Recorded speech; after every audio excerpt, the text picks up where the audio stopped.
What's the word, reptile nerds? This is Chris at Zone of Reptiles. Today I'm going to talk to you about ball pythons. If you're planning on picking up one of these, 4 things that you should consider before doing it. So please like and subscribe, hit that notification bell, and I'll be right back.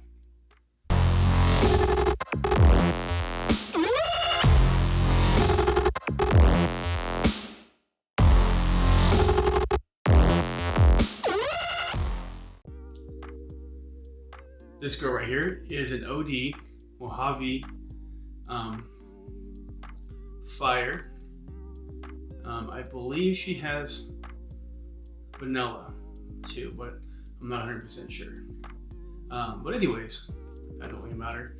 If you're thinking about picking up a ball python and you're new to them, have no experience with them, I'm gonna give you 4 things that you might want to consider before doing it.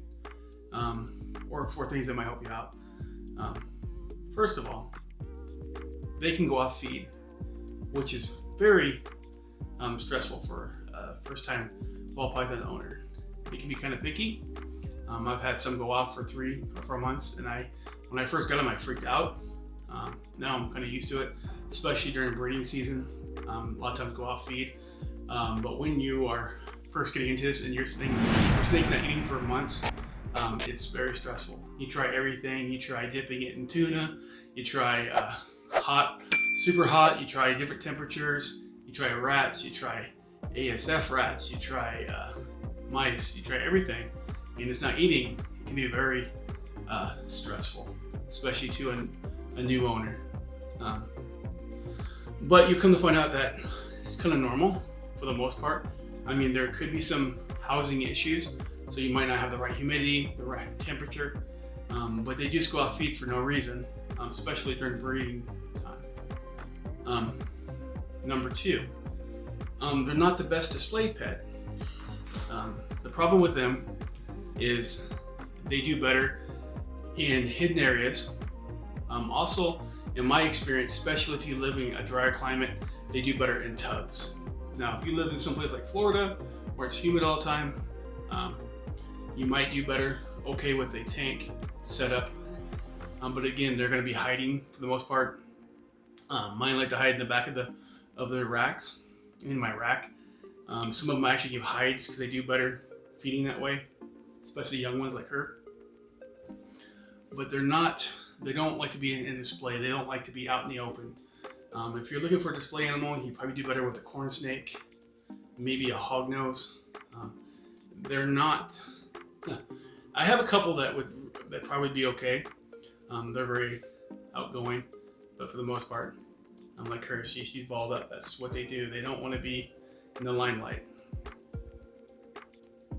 Number 3, this is the probably biggest issue for most people, is I have some that will not eat frozen. So if you have a problem feeding live, you might want to look elsewhere. For the most part, I started on frozen completely, and then I realized real fast that certain ones will not eat frozen, no matter what I do. So that's a big issue. Like my hognose, my carpets, my boas, it don't matter. They'll eat anything. I could probably throw a hot dog in there and probably eat it. Not that I would, but I feed them frozen all the time. With these guys, I'd say I can get about 90% of them to eat frozen, but there's a few holdouts, especially if you buy an older one that was someone else's collection. They've been fed live all their life. It's near impossible to switch them back. And I heard stories that people can switch them back to frozen, but they must take a long time with them, because I've tried for a long time, and there's a couple for sure that will not eat anything but live in my collection. I actually switched to alive on my ball pythons because it's so much easier. But like I said, if you have carpets, any other Burmese pythons, anything, they'll just take it from anything you throw in there. Really easy to feed. These guys are very picky. I have a couple that only eat mice. It's annoying. They will not eat rats for me no matter what I do. I have one that will only eat ASF rats, so I have to grow some of those too. And then the majority of them take rats. I tried to start them out on rats, but I've had some babies that were born that would only eat hoppers, little baby hoppers. They're a lot more picky than most snakes, and that's one of the biggest drawbacks I would think of having these, is that they are picky eaters. So if you have to feed a live animal, feed them a live animal to keep them alive, that's what I do. And if that's going to be a problem for you, you might want to look elsewhere. Like I said, I don't, and specifically before, I don't enjoy feeding snakes live, but I'm not going to let my animal die just because, it bugs me. So definitely, you're going to probably have to feed some live, especially if you get a larger collection. Like I do. Like I said, I feed all my other snakes frozen, but my ball pythons, they get live.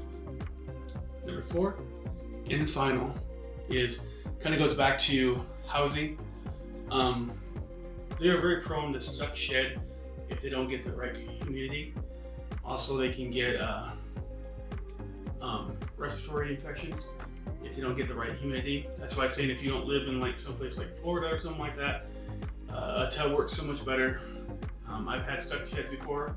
I had to soak them. It's no fun, especially when I was first starting out. I didn't understand them as much as I do now. Now I use ReptiChip and I keep them in racks, and I have no problem with sheds anymore. That's why when I was saying they weren't really display animals, is because I've been to a lot of pet shops and they keep them in dry aquariums with a light, just a UV bulb or just a bulb. I've seen both, and they're in stuck shed. Their sheds in the main different pieces.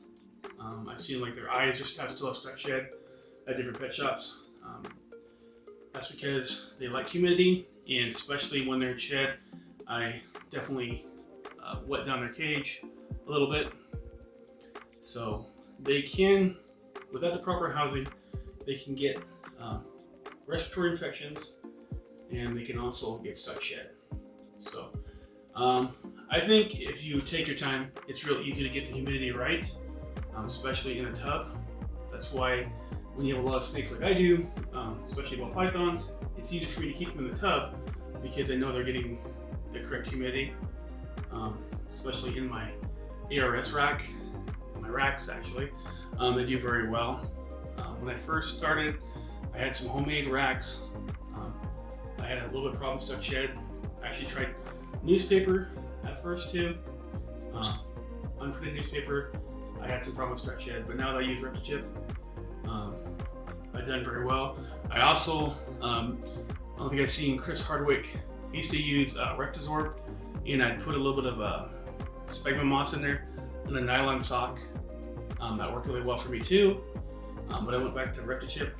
Reptisorb worked out okay for me. It's actually a good product, but when you have as many ball pythons as I do, ReptiChip works just way better for me. Anyways, ball pythons are great snakes, and there can be easily a beginner snake with a few little tweaks and a little bit of education. So if you're planning on getting one, just take a little bit of time, learn about the snake. Don't panic when it doesn't eat.